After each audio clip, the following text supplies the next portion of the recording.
काँग्रेसने यवतमाळच्या दाभडीतून शेतकरी आत्मसन्मान यात्रा काढली। याच दाभडीमध्ये 2024च्या निवडणुकावेळी मोदींनी शेतकऱ्यांची चाय पे चर्चा कार्यक्रम घेऊन अनेक आश्वासनं दिली होती।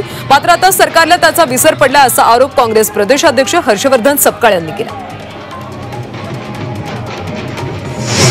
राज्य महिला आयोगासह सर्व आयोगांवर काँग्रेसचे प्रदेशाध्यक्ष हर्षवर्धन सपकाळ यांनी टीका केली।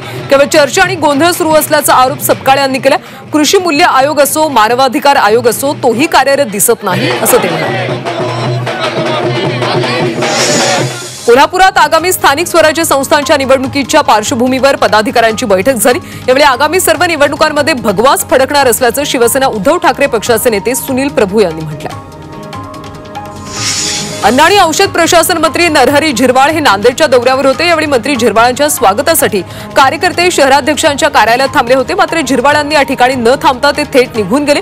त्यामुळे शहराध्यक्षांनी संताप व्यक्त केला।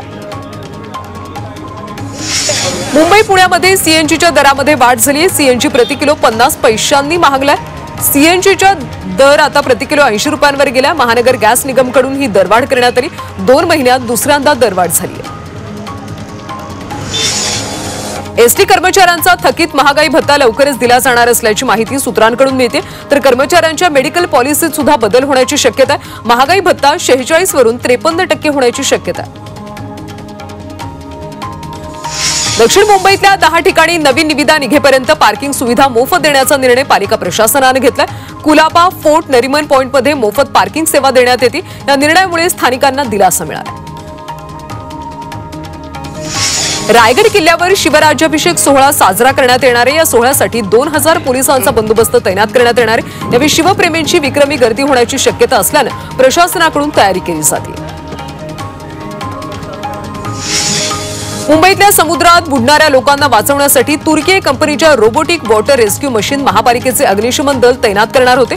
मात्र भारत-पाकिस्तान संघर्षादरम्यान पाकिस्तानला मदत करणाऱ्या तुर्की कंपनीवर बहिष्कार टाकण्यात आला। त्यामुळे महापालिकेने या मशीनचा करार रद्द करण्याचा निर्णय घेतला। महाडीबीटी पोर्टलवर अर्जाची आज अंतिम मुदत होती। मात्र पोर्टल सतत बंद पडत असल्याने शेतकऱ्यांची अडचण होते। वेळेत अर्ज न भरल्या शेतकऱ्यांना अनुदानित बियाण्यांपासून वंचित राहण्याची भीती आहे। त्यामुळे मुदत वाढवून देण्याची मागणी होती। सोलापूर रेल्वे विभागाला साखरेच्या वाहतुकीतून 70 लाखांचा महसूल मिळाला। सोलापूर रेल्वे विभागातून दक्षिण भारतात साखरेचे 2 रॅक रवाना झाले। तिलाठी माल वाहतुकीच्या शेडमधून 70 लाखांचा महसूल मिळाला। भविष्यात आसाम, पश्चिम बंगाल, तामिळनाडूमध्ये सुद्धा साखरेची वाहतूक केली जाणार आहे। कोल्हापुरात जलसंपदा विभागाने 42 कर्मचाऱ्यांची नियुक्ती केली। संभाव्य पूर परिस्थितीच्या पार्श्वभूमीवर या कर्मचाऱ्यांची नियुक्ती करण्यात आली। तसंच पूर परिस्थितीच्या कालावधीत नियंत्रण कक्षाच्या सर्व कर्मचाऱ्यांच्या रजा रद्द केल्या जाणार आहेत। सरकारी कर्मचाऱ्यांना देणाऱ्या वैद्यकीय बिल परिपूर्ती योजनेमध्ये बदल होण्याची शक्यता। या कर्मचाऱ्यांना 5 लाखांपर्यंतचे कॅशलेस उपचार महात्मा फुले जन आरोग्य योजनेतून देण्यावर सरकार विचार करते। तर कर्मचाऱ्यांना कॅशलेस सेवा मिळण्यास दरवर्षी वैद्यकीय प्रतिपूर्तीसाठी द्यावी लागणारी 1500 कोटी रुपयांच्या रकमेची बचत होणार आहे। सीएसएमटी स्थानकावर अखेर बॅगेज स्कॅनर लागले। स्थानकावरची सुरक्षा व्यवस्था वाढवण्यासाठी प्रशासनानं नवीन एक्स-रे बॅगेज स्कॅनर बसवले। तसंच आणखी स्कॅनर लवकरच बसवले जातील अशी माहिती अधिकाऱ्यांनी दिली। सीएसएमटी स्थानकावर दिव्यांग प्रवाशांसाठी सुविधा वाढवण्यात येणार आहे। या स्थानकावर दिव्यांग प्रवाशांसाठी शौचालय, तिकीट काउंटर आणि इतर सुविधा वाढवण्यात येणार आहे। तसंच ब्रेल लिपीतले दिशादर्शक देखील बसवले जाणार आहेत।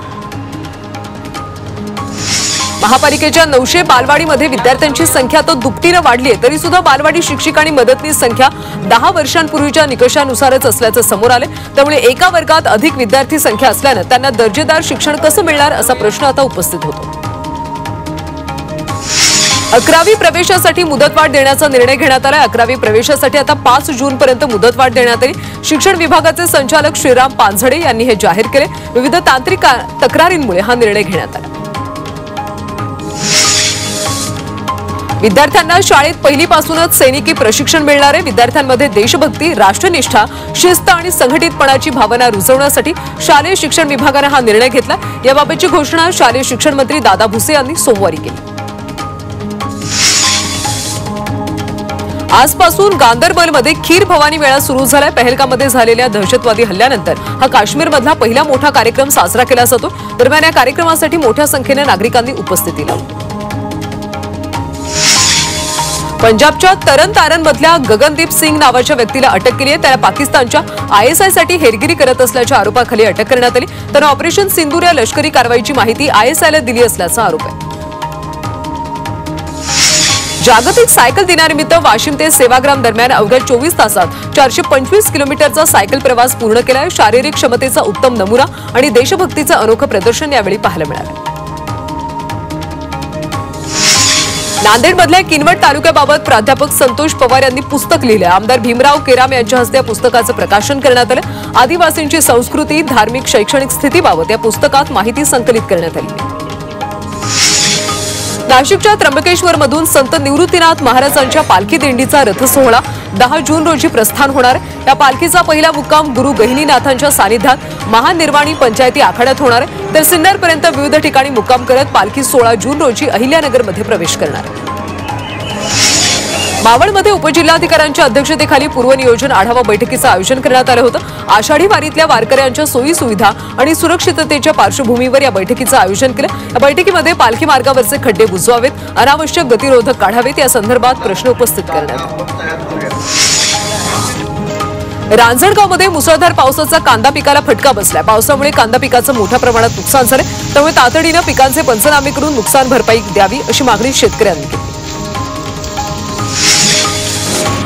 नागपूरमधल्या सुभाननगरमध्ये भूस्खलनाची घटना घडली. घराची संरक्षक भिंत खचल्यानं जवळपास 20 फुटाचा खड्डा पडला. सुभाननगर पासून नागनदी दरम्यान रस्त्याच्या खाली ट्रॅक लाईन आहे. ही ट्रॅक लाईन जीर्ण झाली, त्यामुळे तिथे खड्डा पडला आणि हिमनानी यांच्या घराची भिंत त्यामध्ये खचली. अबे